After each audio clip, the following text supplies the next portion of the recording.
Hello, World Wide Web. I'm Dr. Shado, the internet personality with the best hair, and welcome back to... The Summer of Arnold Schwarzenegger! In November. And today we are looking at a classic buddy cop movie starring the man opposite Jim Belushi, Red Heat.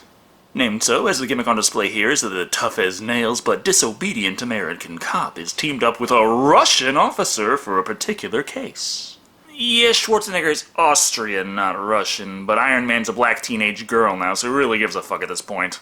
The concept is your standard hero cop flick. Bad guys are doing bad things, heist almost works, but they slip away, and now the heroes have to slowly follow the trail of clues for 90 minutes or so, making sure the body count rises along the way. They should really hire me to write the synopsis on the back of the DVD cases. It's a cop movie. So let's take a look at Red Heat and see how good of a cop movie this cop movie is. The movie opens up in as hot of a way as it can. Naked Arnold Schwarzenegger. Mostly naked anyway. He's in a bathhouse and it's mixed bathing, but with convenient crotch covers for all cocks. However, Schwarzenegger still stands out. Это не рука литейщика. Раз ты работаешь на литейном, то привык к жаре. And, yeah, 20% of this movie is in Russian, and I kind of ripped it without subtitles. Had to rip it again. What happened was this man picked out Schwarzenegger wasn't a foundry worker because the skin on his hands is so soft and couldn't possibly take the heat of a goddamn sauna rock. Which it does easily, but no bother. He beats the ever-loving crap out of these guys just the same, as he's not a foundry worker, but a policeman looking for a suspect. Мне нужен Роста. Виктор Роста. Урусол. Куда? Дружба! Дружба! Oh wait, which way was that? Man, I gotta stop knocking out all the people who give me intel. My informants hate me. He doesn't have to get there particularly fast anyway. We have enough time for the opening credits with all the backwards R's we could ever want, followed by the movie establishing that Schwarzenegger, who plays badass Russian Ivan Danko, has a partner, Yuri Ogarkov, played by Oleg Vidov. He's a happy guy cracking this joke or that joke, so we all know what'll happen to him. Either way, he covers the rear while Danko heads into the cafe to confront Victor. Of course, they simply claim the man is harassing him, and his claims that they are committing any crimes don't mean dick without evidence. So he grabs one of them and gets a good grip on one of his legs.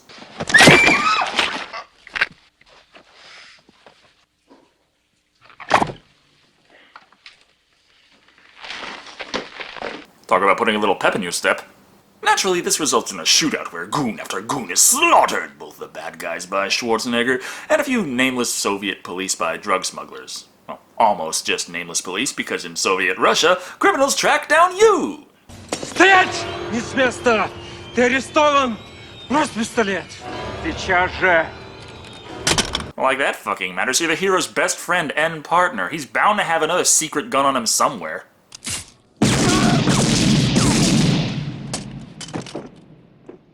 Honestly, I called that the first time I watched this movie. Horror's not the only genre that relies heavily on tropes. The escaped murderous drug smuggler would be Viktor Rostavili, played by Edo Ross, from Pennsylvania, so he's about as Russian as Schwarzenegger. It also seems Victor has fled the country, along with several accomplices. But where could he be?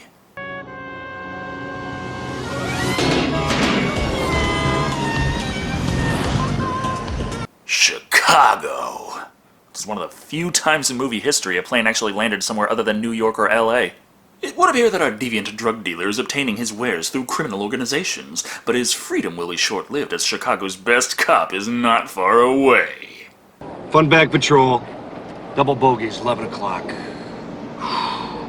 Christ. You think she bought those? I don't think so. I think those are homegrown. Art Rizek, played by Jim Belushi. And fun fact, that man was actually born in Chicago. If this movie's track record is anything to go about, that was just a happy accident. And yes, the lieutenant breathing down his neck, Stobbs, is played by a very young and much thinner Lawrence Fishburne. Lawrence isn't Jim's partner, though. That would be Detective Sergeant Gallagher over here, played by Richard Bright. He's got a tip-off from his snitch about a drug den here run by the Cleanheads, so they very carefully...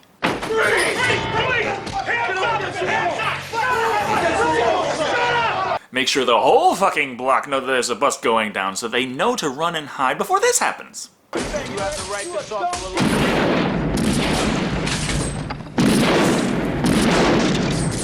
I would point out that pump-action shotguns don't let you fire twice before having to rack the slide, except Well, now, technically they do, but I don't think that guy was using a DP-12.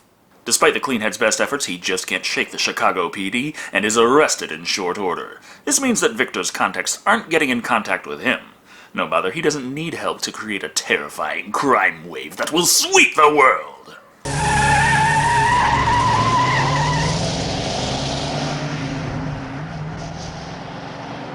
Running a red light! What has the world come to? Believe it or not, this was actually plot irrelevant. Victor's traffic violations are what get him arrested. Off-screen, but it's cool. You get those plot points in Russian. Seems Victor isn't talking, and the plan is to just hand him over to the Soviets. The Americans have no idea about his drug trafficking, and the Russians intend to keep it that way. И мы отомстим за Юрия. И мы оградим нашу молодежь от этого яда Запада. Not sure if they're talking about the cocaine or capitalism. Whatever the case, they figure Ivan Danko can take it, and he's flown right over to pick up Victor. This gives us our first meeting between him, Art, and Gallagher. You hungry? No. Thirsty? No. I hate to break up this romance, but I'm parked in a red zone. No offense. Gallagher tries to be hospitable, but oh, Art, you zany bastard, parking illegally like that. Why did Gallagher let him do that? I think it's trying to paint Art as the rude one, but if you ask me, it doesn't seem like Ivan feels much like talking, even if he does speak English almost as good as Arnold Schwarzenegger. He's more interested in turning his nose up at the accommodations the Chicago PD has secured for him, instead insisting that he spend the night at the shitty hotel that Victor has been staying at. Not explaining why, but as we know, he's searching for clues. Capitalism. God bless the USA. Not finding many clues here, spared perhaps Victor's monotonous tone is a symptom of sleep deprivation. No bother, Ivan is just as perky as he arrives at the station the next morning to sign the forms provided by Commander Lou Donnelly, played by Peter Boyle. He's your usual higher-up, stressed out to all hell and using whatever new age shit is prolific at the time to try and mitigate that. Since I figure cops are cops the world over, how do you Soviets deal with all the tension and stress? Vodka. God bless the USSR. While extracting Victor from the cell, somewhat more vigorously than anticipated, it is discovered that among his belongings there happened to be an important-looking key. Victor isn't forthcoming with the information on what exactly it goes to, however. What do you say? He say, go and kiss your mothers behind. Well, I guess we never will find out just how many licks it does take to get to the center of a Tootsie Roll Pop. So they get nowhere with this exchange, but Ivan takes it upon himself to confiscate the key. Now all that's left is to bring Victor back to the USSR and process him over there. Of course, that would make for far too easy a victory for our hero cop movie, therefore Victor happened to have his own band of goons ambush the cops and get the plot moving.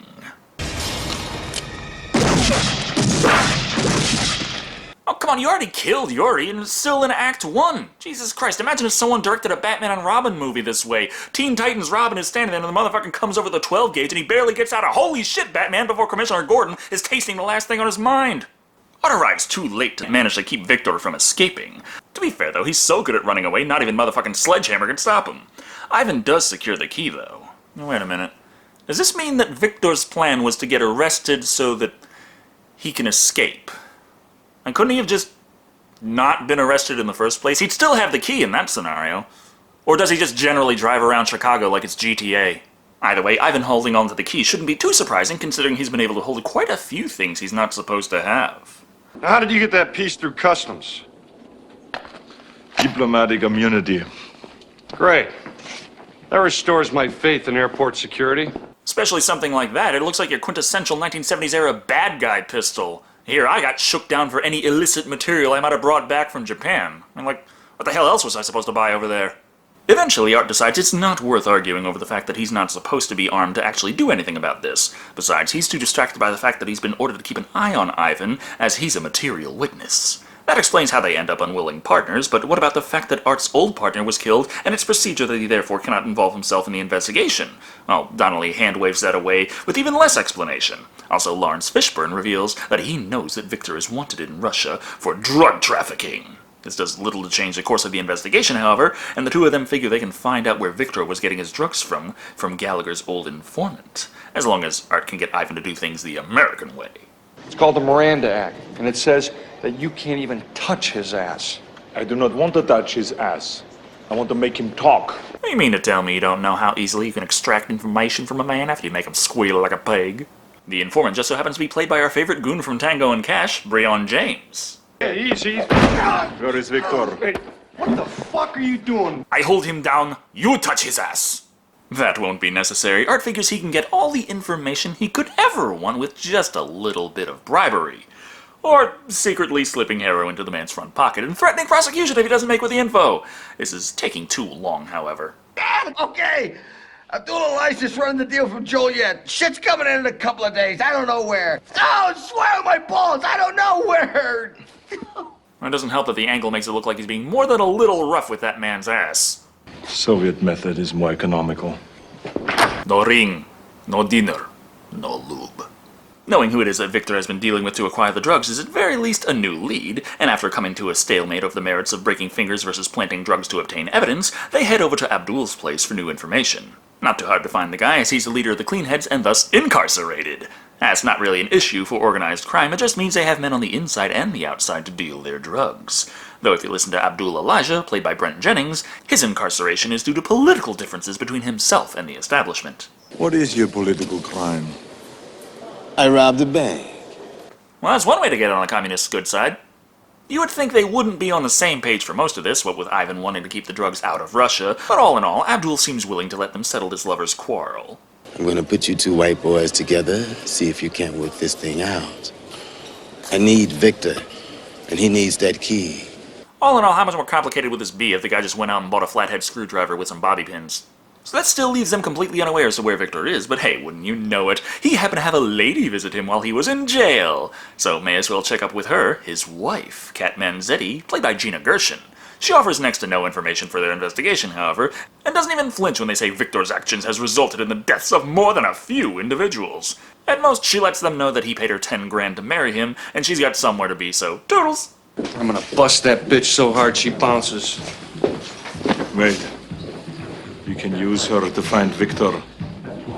I thought that's what you were trying to do here. Unless you mean trank the bitch, tie her to a tree, and just wait in the bushes for Victor to arrive. Unfortunately, their plan is far more mundane. Stake out the place for a while. As Art has experience with this kind of work, he heads over to get some junk food while Ivan watches the car, and deals with the local resident who believes Ivan sitting in his parking space is a good enough reason to threaten him with a baseball bat. Do you know Miranda? Never heard of the bitch. Huligani. And the Russian word spoken here, huligani, is roughly translated as hooligan. I know that sounds kind of obvious, but then again, earlier in the movie when Ivan's partner was speaking Russian and he said Garlam, which is the Russian equivalent of Harlem, the subtitles translated it to Miami. Art returns with good news. The Russian he shot during Victor's escape is coming out of his coma, so they might be able to question him. Except, of course, Kat happens to be leaving her studio this very second. Wait! God damn it! Jesus Christ, I just burned off my dick! Ah, God! On the plus side, you got your money's worth. Not gonna doze off after that shit. However, while Ivan learned how to drive in his army school in Kiev, he's not the best when it comes to following someone without being noticed. Christ, they're right behind us. That's the general idea.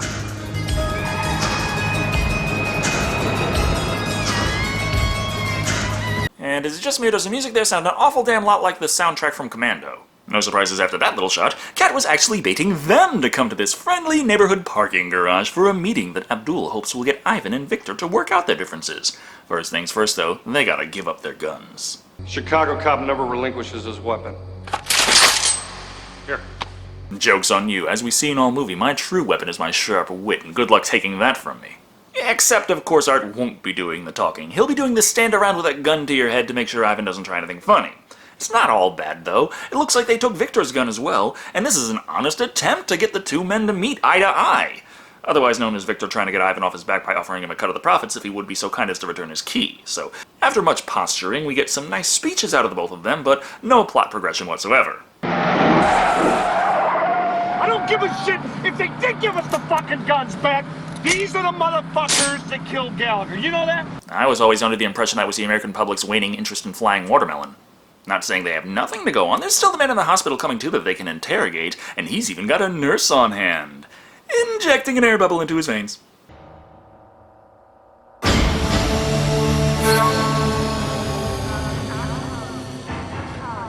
What is his condition? Well, You know, Capcom? After the two of them realize that it's not normal for a man on life support to not be breathing or have a heartbeat, they realize it must have been the strange nurse that did him in. Thus, they chase them down, which would be relatively straightforward if it weren't for this. Police! Stop! Goddamn, or I'll shoot! Don't What the shoot fuck him! are you Put it doing down! here? Put it down! Are you crazy? Move, goddammit! It just so happens that Kat was using the payphone in the hospital calling Victor about something about not appreciating being used as one of his pawns. Don't know why she had to be in the hospital to do that, but it does mean she was in just the right spot to throw herself into harm's way and protect his goons like a good pawn. This obviously fucks things up as Art is almost taken out, but Schwarzenegger shows up to shoot the she-sire in the sternum several times. What the hell? It's a guy. So Victor has many underlings, but when it comes to sending someone out to cosplay as a nurse for an assassination, he doesn't seem to have any female goons on hand. Or be able to realize that male nurses are a thing. But Ivan chases down Kat, and only he can make her... Go! Go! Or I guess in Soviet Russia, police escape you! With their lead dead and Kat escaping into the night without a trace, this means the chief ain't too happy with him, especially with the fact that he just now found out that Ivan had that gun that he wasn't supposed to. The man covers for Art, saying he didn't know about the gun, but in any case, Donnelly demands he hand it over right now!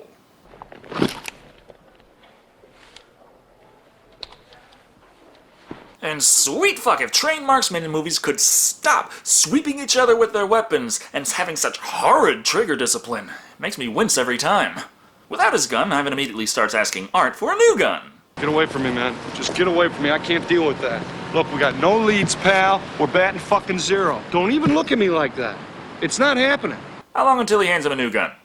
All right, goddammit. To be fair, who doesn't keep a spare .44 Magnum in their glove box? With nothing to do, admire a gun while you have nobody to shoot at, the guys take a break to have their diner scene. You know the diner scene, where despite their differences and how they've butted heads all movie, somehow, through all of it, they find their common ground and really bond as partners. Tea, please. Oh, in a glass with lemon. Right? Yes. Yeah. I saw Dr. Zhivago. I haven't. I'm sorry, references to romantic dramas from the 60s are kinda lost on me. Of course, I still have no leads at fucking all for this case, but don't you worry, it seems that letting Kat go free means that of her own volition, she decides the best chance for her survival will actually be to work with the police instead of just going into hiding. I find out when and where this big drug deal's going down, I tell you guys. Why would he tell you? He trusts me, I'm his wife. Yeah, but how many times a month do you even see him? Before she gets the new information, though, Ivan secretly hides the key in Victor's old hotel room, which is one of the least secure places he could have chosen, even without taking into account that Victor saw exactly where he hid it and arrives with a few clean heads to take him out and get the key back. Wrong guy. Victor set us up. Why, you're the guys he's trying to get the key to in the first place, so he betrayed you so he could get the key himself so that he can later give it to you. This is like when fucking Rico replaced the DNA in Project Janus with his own, ignoring the fact that he was made from the DNA in Project Janus. The gunfire outside Ivan's apartment draws him out, resulting in a shootout against the cleanhead goons, while Victor easily recovers the key and finds the closest emergency exit he can.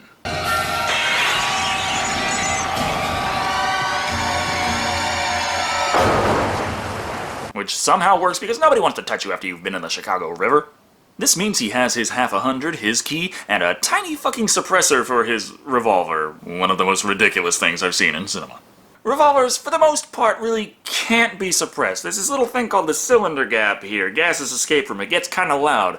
Interestingly enough, there are a few suppressed revolvers out there. Russian models that move the cylinder forward to close that gap, but they're not this tiny little snub nose with this little tiny thing on the end. They're kinda like this long. Either way, their investigation is going fucking nowhere, but it's alright. I'm sure Kat will come through with them in the end. It's Victor's wife, Kat Manzetti. We fished her out of the river about an hour ago. You know, you could have just not been in the movie and it would have been just as useful. With fuck all but corpses and the bad guy winning all the time, Lawrence tells Art that he's to do paperwork forever, and Ivan is to be sent home. Thus they say fuck it and continue the investigation anyway. Remember that key? Well, Ivan here luckily took a note of the number it has on a spare napkin, because those are the kinds of details left out of police reports, it seems. With this, and the begrudging cooperation of Art's sister a locksmith, Ivan finds the records of what lockers such a key would necessarily go to. The bus station. This is exactly where Ivan is putting the finishing touches on his deal with the cleanheads, giving them the money for a massive quantity of cocaine. The stuff's coming in on the 9:30 from El Paso.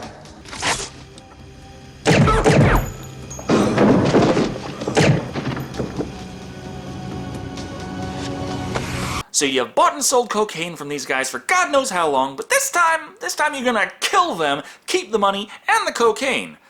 Which sounds like a really fucking terrible idea if you intend for any kind of longevity to this, because good luck buying cocaine from fucking anyone else, considering word's gonna get out that you pay your business partners in fatalities. Having pale skin, a heavy Russian accent, and a full head of hair doesn't matter much to the man making a deal to the cleanheads. Victor has the torn $100 bill and it matches, so here's your cocaine, sir. Have a nice day.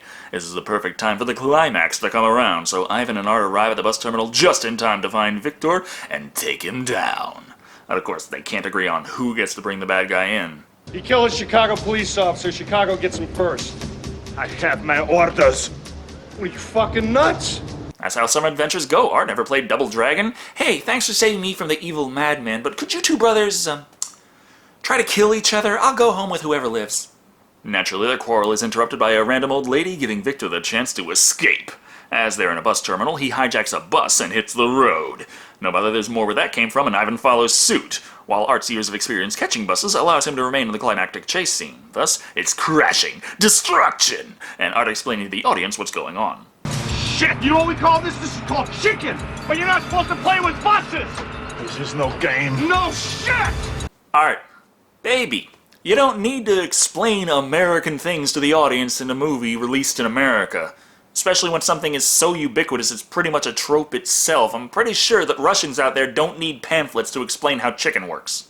Looks like he's not getting the concept of swerving, though, so Art jerks the wheel to the side, preventing their collision with the bus, and Victor's bus winds up getting hit by a train.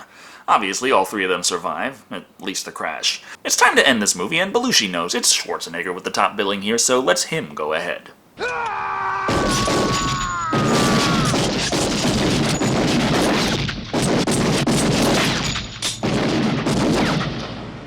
They kinda lucked out with the plot armor there. Looks like Victor got off 3 shots before Ivan managed to pull the trigger. Never mind that, though. Happy ending! Victor is dead. The drugs won't reach Russia, and there's been enough collateral damage to keep Ridzik behind a desk for about 500 years, but that doesn't matter. Before Ivan goes home, they can bond one last time. You weren't gonna really shoot me, were you?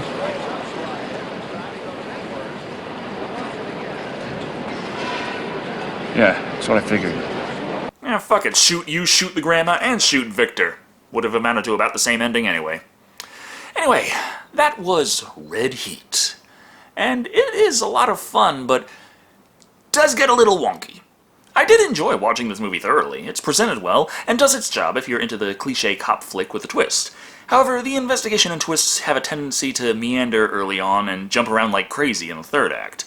That's likely because, like many movies, Red Heat was cut a bit long initially and edited down by the studio to a marketable length. It seems, though, instead of cutting bits and pieces throughout the movie to bring it to the 90-minute goldmine, the first hour was mostly untouched, and the rest of the movie got condensed like crazy. Despite this drastic shift in pacing, though, the issues I had with the sense behind the action stemmed from the peculiarity of it at its heart. Victor betraying the Cleanheads to get his key doesn't make sense because he was getting the key to hand it over to the Cleanheads. Furthermore, murdering another Cleanhead to keep the money makes just as little sense when keeping that pipeline open to continue their illicit business would have made him much more money in the long run anyway. It feels like twists for the sake of having twists, which is really hard to explain no matter how much time the movie gets to cover the nuance. It's like Victor decided he just hated everything and needs some excitement in his life of drug smuggling and running from the law.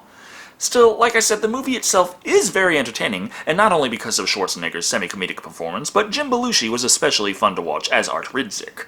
Possibly because, to be honest with you, his mannerisms reminded me more than a little bit of my co-writer Cody, but either way, I enjoyed every moment of his screen time. Overall, Red Heat is a fun movie for fans of the genre, with a lot of issues with pacing and making sense of character motivations at times, but nothing bad enough to make the viewing experience a bad one. Coming in at 3 cups of coffee cooking Cody's crotch out of 5. It's a movie for fans of cop flicks for the car chases and one-liners, not the deep characters and interesting mystery. Do those latter fans exist? No. Thank you all for watching. I've been Dr. Shado. And remember, in this country, we trust our partners. We don't hold back from our partners, and we never leave our partners with their dicks in their hands while a bald motherfucker's got a gun in his ear.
How you doing, honey? Blow yourself. Thank you. Thank you very much. Good thinking.